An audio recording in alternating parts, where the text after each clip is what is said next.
Good lighting is essential to good video, but lighting can be confusing. I'm Brighton West, and today I'm going to show you how to choose the right light bulb for making great videos. There are three main things you need to know about light bulbs. They can have different colors of light, they can have different brightnesses, and they can be different types of bulbs. Let's take color first. Now, we are only going to talk about white light. If you want to shoot with red or green bulbs, go for it. But most people use white. The problem is that there are different whites. Color of white light is measured in degrees Kelvin. The range is from around 2700 to around 6500. 2700 is considered warm light. It's kind of a yellow and typically what people like to have in their homes. It's very calm and soft, kind of like a candle. 6500 is considered cool light. It's more white and it's the color of light coming from a cloudy sky. Bulbs in this range are considered daylight bulbs. Now, it doesn't really matter which color light you use as long as you use just one. Your camera can compensate for the color, but it can't compensate for more than one color at a time. And this is true of existing light on a scene. If there's a lot of daylight coming in a window, you should add daylight bulbs. If you're in a space with lots of warm lights that you can't turn off, you should add warm bulbs. Getting your camera to recognize the color of light is referred to as white balancing the camera.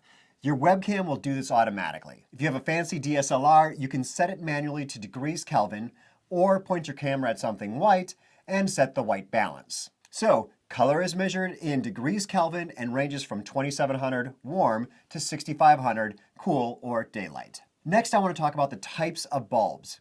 There are three main types of bulbs used in videography. There's incandescent or tungsten, compact fluorescent, and LED. Incandescents are the old style light bulbs that have a filament that glows when you turn it on. These get really hot and they use a lot of energy. And they're kind of fragile, but they're cheap and they're dimmable. And they don't do a good job of creating daylight balanced light. Some say they do, but if you want to make daylight balanced light, 6500K light, you need to put a blue filter over the bulb. Compact fluorescents are the squiggly lights.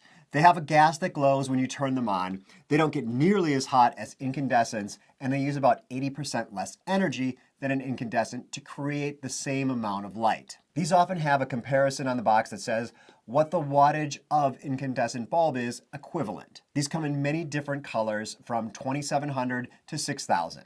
For the most part, they are not dimmable. These last a long time, but they are fragile and toxic if you break them. They last a long time, but when they die, you need to properly dispose of them, which is why I really like the third option. LEDs are the newest type of light bulb, and they are really becoming affordable and easy to find. They use a semiconductor to create light. They create very little heat and are very energy efficient, using about 90% less energy than an incandescent. And they are less fragile than incandescents and CFLs. The box usually has a comparison to the light output of an incandescent, and these come in different colors. Some can even change color on the go, and many can be dimmed. The problem here is that they're still pretty expensive, but the cost is coming down quickly. To recap, there are three main types of bulbs you can use for video: incandescent, CFL, or LED. The last thing to consider is the brightness. This is measured in lumens. It's really kind of confusing because not a lot of bulb manufacturers list the lumens on the package, but it's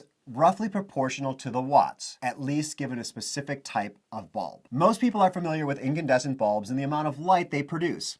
For instance, a 25-watt bulb might be something inside your refrigerator, and a 60-watt bulb is probably your reading lamp. And you probably have 100-watt light bulbs in your garage. A 40-watt incandescent produces roughly 450 lumens. A 100-watt incandescent produces roughly 1600 lumens. For videography, you shouldn't really bother with any bulbs that are less than 1600 lumens. You're just not likely to get a good image. Your camera will try, it will make a video, but probably not the quality you'd like. Because incandescent bulbs have been around so long, the newer CFLs and LEDs usually give the incandescent wattage equivalent. For instance, a 14-watt LED and a 23-watt CFL might say they are 100-watt equivalent. That just means that the brightness will be similar to that of a 100-watt incandescent bulb. So the wattage and the lumens are related, based on the type of bulb, with bigger numbers being brighter bulbs, but remember, you can't compare across types of bulbs. Light is a critical part of shooting great video.